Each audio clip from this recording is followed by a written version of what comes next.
Let me tell you what happened just in the last few days. About 3 weeks ago, I'm praying and I'm asking God things about my future, things about what it's going to look like, what he wants from me now, and et cetera, et cetera. And in typical fashion to the Lord, he didn't answer those questions. But he speaks to me and says, I want you to call, and he gave the man's name. It's a man that I know from down in South Arkansas. I want you to call him, and I want you to tell him how pleased I am with his life and service to me and my kingdom. And I was shocked. I was shocked. I mean, I had to be shocked. The man's a Presbyterian.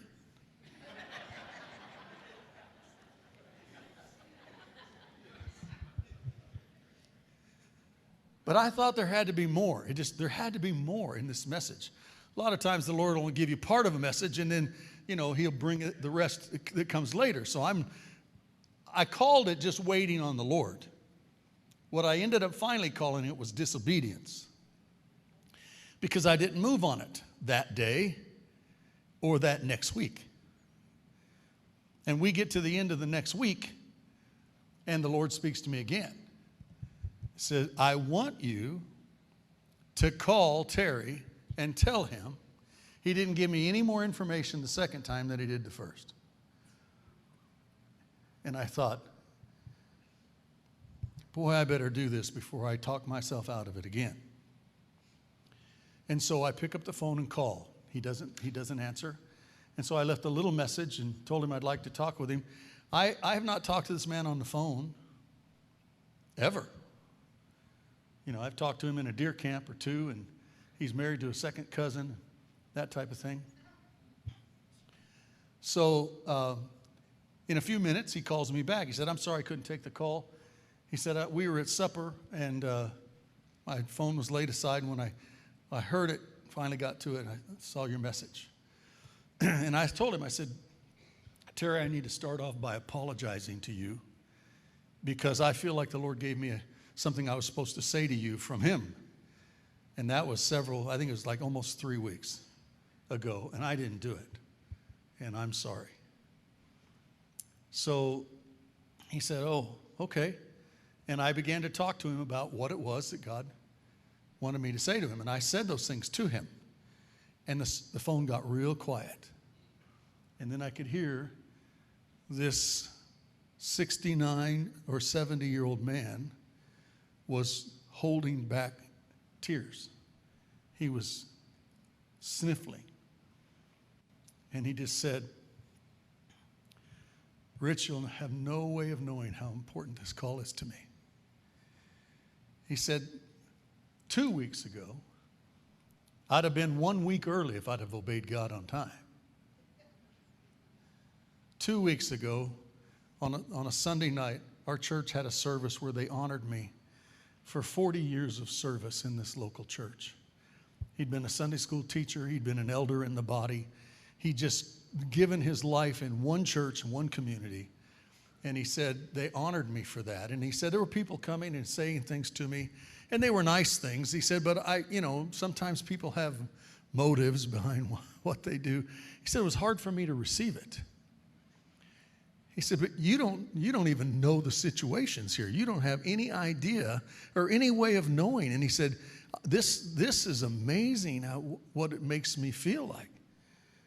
That God knew my service and had you speak to me and tell me what it was in his heart. And again, once he started talking about it, he started to tear up. And, 45 minutes later, because he's doing most of the talking, he's just excited about what God has done for him. And then the conversation was over. My friends, here's what I want you to know. I've already told you I didn't move as fast as I should have. And I want to encourage you in the future, as you move forward in practicing these things, I want you to determine in your heart you're going to obey God. And then know you're not always going to understand what he's asking you to do. And then know this, you don't have to understand. It's not yours to understand. It's yours to obey. So So this man is moved by the fact that God cares about him and gives him an encouraging word. Now, I'm not prone to that. I don't, here around here, I don't prophesy over people very much. If I know it's God, I will. But I'm not going to go out there and give you fluffy words to make you feel good. These were words from the heart of God to this man. And it gently crushed him that God cared so much about him that he would send a message to him of that nature. Now, I got off the phone and I realized, Lord, that meant a lot more to him than it did to me. And I want to tell you something. It doesn't have to mean a lot to you for you to obey God and then God to speak through somebody and touch somebody deeply. You may or may not understand it. It may or may not make any sense to you at all. But if you know that you know that you know that it's God who's directing you, do it. All right, here's the deal. You can't do that without being full of the Holy Spirit. You can't. You can't do that unless you've made yourself a willing vessel. You can't. You can't expect God to talk to you if you're going to walk with known sin in your life. You got to get rid of that. You got to walk in a relationship with God where the Holy Spirit can and will talk to you, where He'll talk not only to you but through you. I want to encourage you.